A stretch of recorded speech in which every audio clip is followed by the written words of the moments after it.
Well, today I get to interview Bette Raulie. Betty has been here at Epworth about 3.5 years, and she is a busy lady. She is on the wellness committee. She's on the activities committee. She's a floor rep for the One North.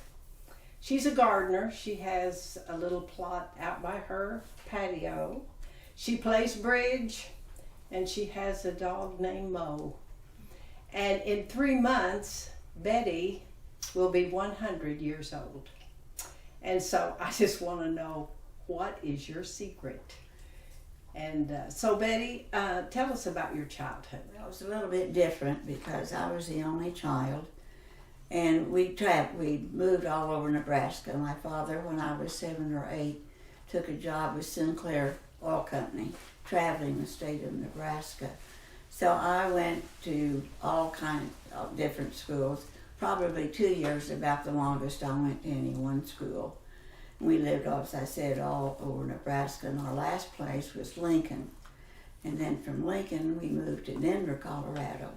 So I graduated from high school in Denver. So I wasn't any place long enough to make long-time friendships. So in that respect, it was a little bit different. So you developed your social skills by being new everywhere. I guess so. So then where did you go to college? Stevens College in Columbia, Missouri. And you studied? Studied business. Didn't know what I wanted to do, so I thought, well, that would be the easiest one. Of course, at that time, that's when you took shorthand and typing and accounting and all of that. But I got some business management courses also, so it was a business degree. So then where did you go to work? Well, when I graduated from there, I had an opportunity to go with Sears Roebuck. At that time, they were just starting their catalog stores.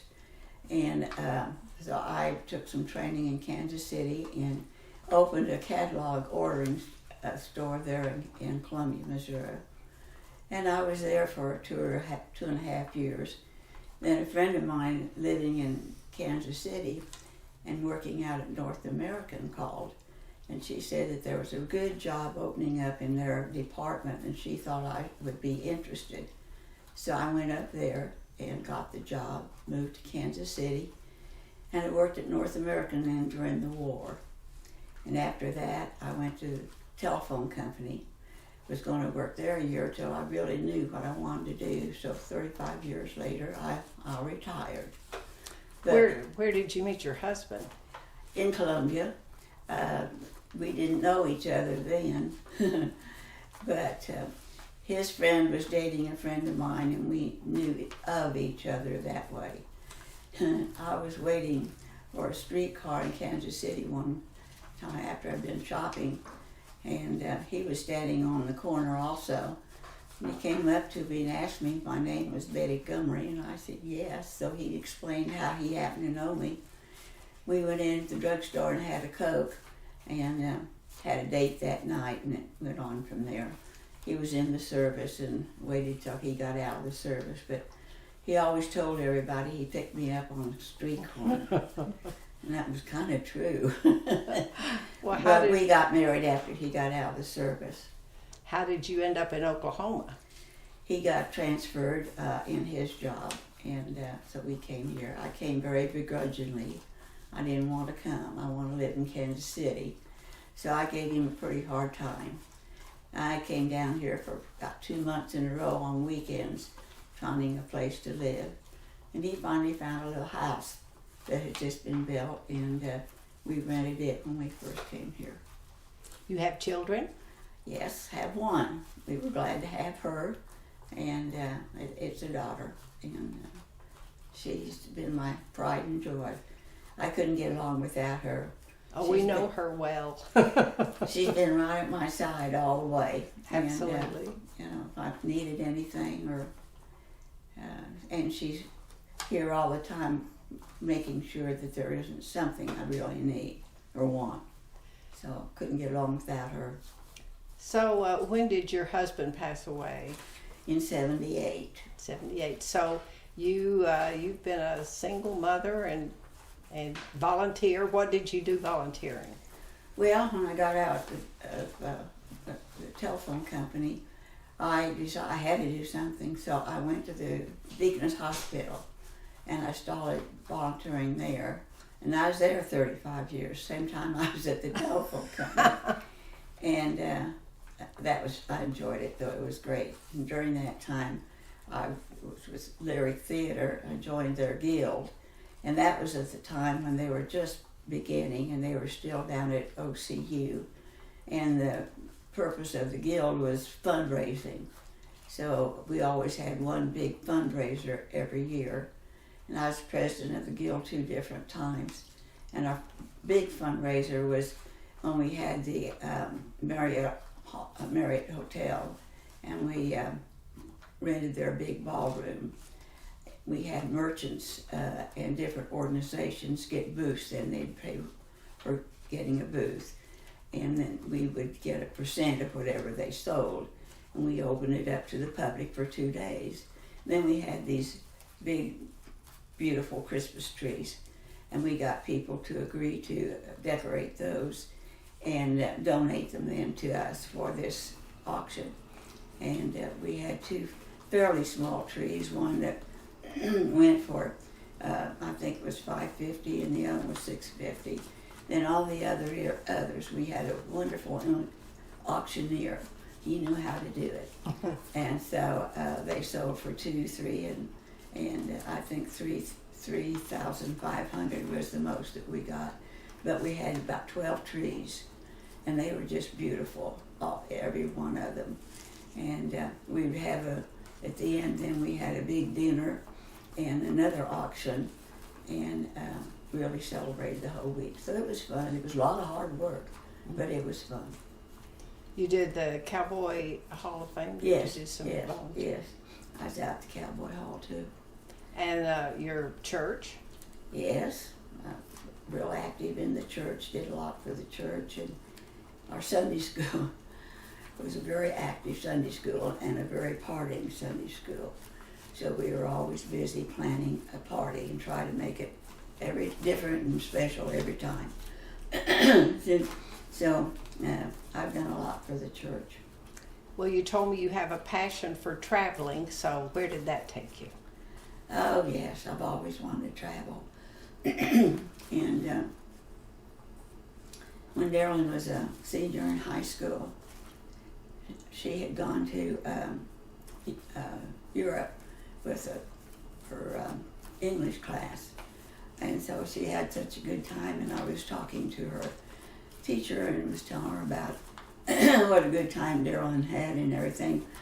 And he said, well, we're going next year and we really need some more help. And why don't you go as one of the chaperones? So I said, only if I can take a friend. So he said, fine.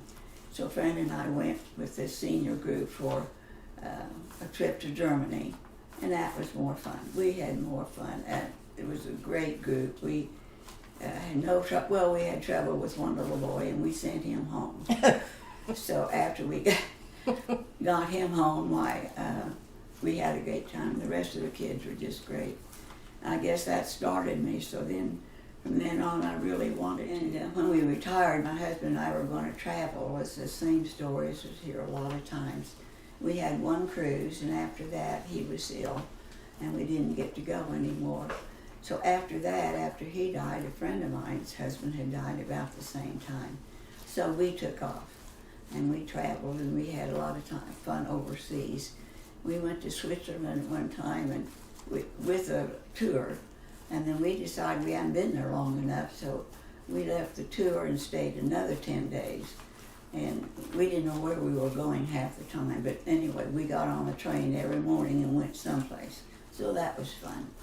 And ever since then, I have gone either with my daughter or someone. And the last few years, of course, it's always been with Darylyn. So I've been to Alaska twice, and Austria and Switzerland twice. And I've been to Copenhagen and Germany, Russia, Finland, Sweden, England, France, Spain, Holland, Canada, Nova Scotia, Canary Islands, Caribbean, Panama Canal, South America, and went to Morocco, and I got to ride a camel. That was lots of fun. And I had planned to go to Africa and ride an elephant, but the last minute, my back let me go, so my daughter went and had someone go with her. And I always missed riding that. She told me she didn't think I could have gotten on it, but I'll bet if I gotten there, I'd have gotten on it. I'm betting on you. I'd have gotten on it some way. And now my daughter and I have a cruise. I always wanted to ride a paddle boat. Uh-huh. And so we're going on a modern paddle boat cruise up Columbia and Snake Rivers in October. And we go up in Oregon and Washington, and we hope to see the foliage. Hope it's pretty this year. Uh-huh. So, So what brought you to Epworth? well, I fell Uh-huh. and broke my pelvic, and so through that ordeal, it was all over with, and my daughter had spent 2 months with me. I decided maybe I ought to decide what I wanted to do, where I was going to be. I didn't feel that she could, every time something happened to me, come live with me for a few months. Wouldn't be fair to her, so we decided, I think she kind of thought about it at the same time, but that maybe I should make my plans where I wanted to move to.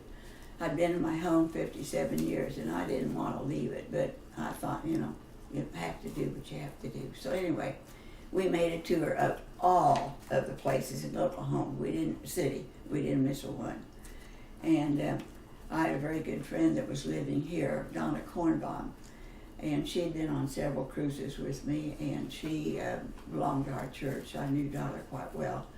And of course, she always kept talking about Epworth, and she'd been here since 1999, and she didn't think you could live any place but here.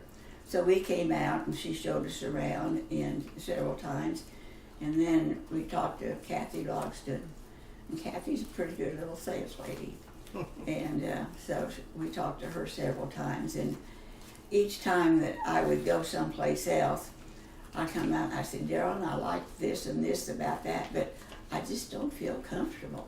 So she said, well, you're not going there then.